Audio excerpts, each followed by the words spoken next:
Yang baru bergabung, jangan lupa untuk tekan tombol like dan juga tombol subscribe-nya agar tidak ketinggalan materi-materi berikutnya. Nah, langsung saja.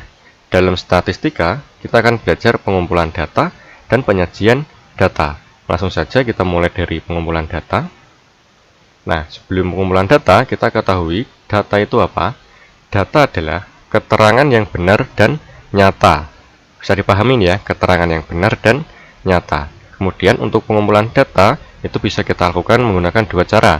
Yang pertama, pengumpulan data secara langsung, dan yang kedua, pengumpulan data menggunakan lembar isian. Nah, kita bahas pengumpulan data secara langsung dulu.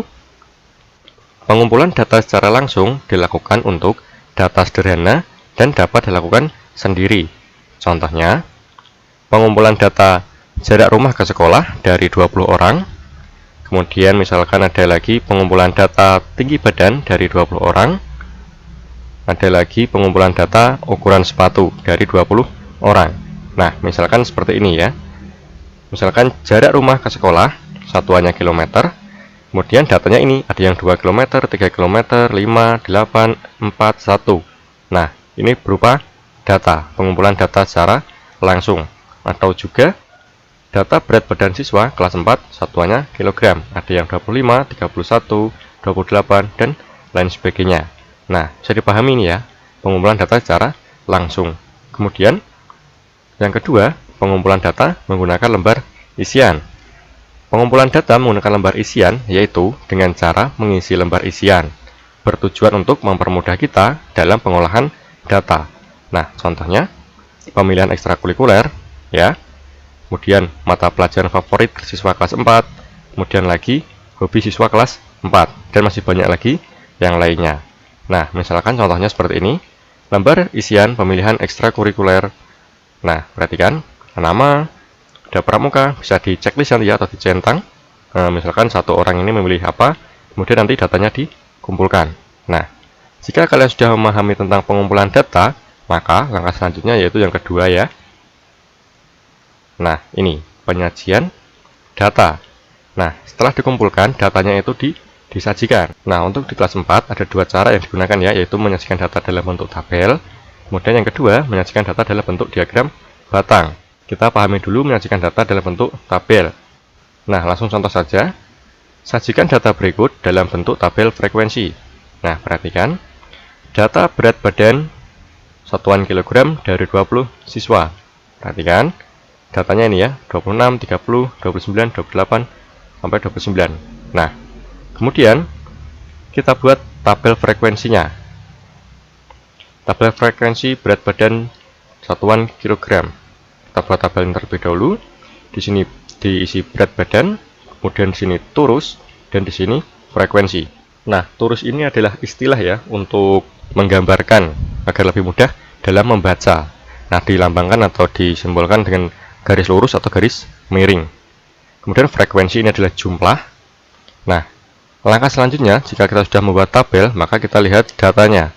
Kita lihat data yang paling kecil atau angka yang paling kecil ya. Berat badan yang paling kecil yaitu di sini ada 25 ya. 25, kemudian yang paling tinggi 30. Nah, jika kita sudah mengetahui data yang paling kecil dan paling tinggi, maka kita tinggal menuliskan di sini, yaitu mulai dari yang terkecil sampai tertinggi. Nah, kan 25, kemudian 26, 27, sampai 30 yang tertinggi. Nah, kemudian kita mulai menghitung. Nah, untuk 25, ini ada berapa orang ya?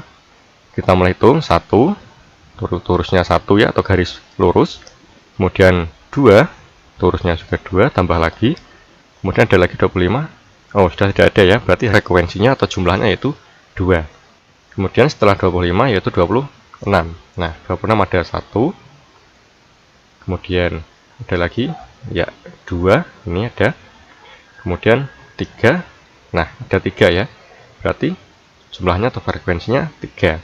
Kemudian yang 27 ini ya 1. Kemudian ada lagi, kalau tidak ada berarti hanya 1. Kemudian yang 28 ini ya 1. Dan 2, 3, 4, 5. Nah, kalau sudah 4, diturus ya, 5 itu kita ikat ya, atau kita pakai garis miring seperti ini. Artinya 5. Dan masih ada lagi 1. Nah, 1 lagi. Nah, jadi bacanya 5 tambah 1 jadi 6. Jumlahnya berarti yang 28 kg ada 6 orang atau 6 siswa. Kemudian yang 29 ada 1. Dan ini 2. Nah, hanya 2 ya.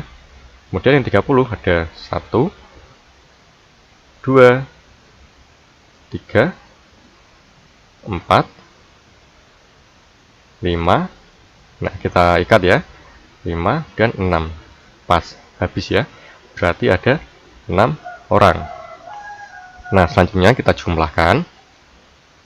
2 tambah 3, 5 tambah 1, 6, 6 tambah 6, 12, tambah 2, 14, tambah 6, 20. Pas ya, 20 jumlahnya dan 20 dari data siswa.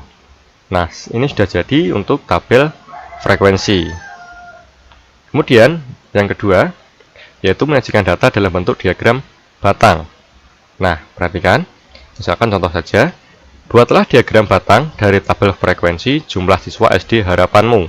Nah, perhatikan, misalkan ada tabel jumlah siswa ya dalam satu sekolah ini, kelas 1 sampai kelas 6, jumlahnya kelas 1 ada 25, kemudian 20, 40, 35, 30, dan 28. Nah, kemudian kita buat yaitu diagram batang ya. Diagram batang itu adalah diagram yang berbentuk persegi panjang atau persegi. Nah, kita buat dulu ini garisnya. Untuk garis yang vertikal ini ya, atau yang tegak lurus ini namanya frekuensi. Ya, ingat untuk yang lurus ini tegak atas frekuensi atau jumlah.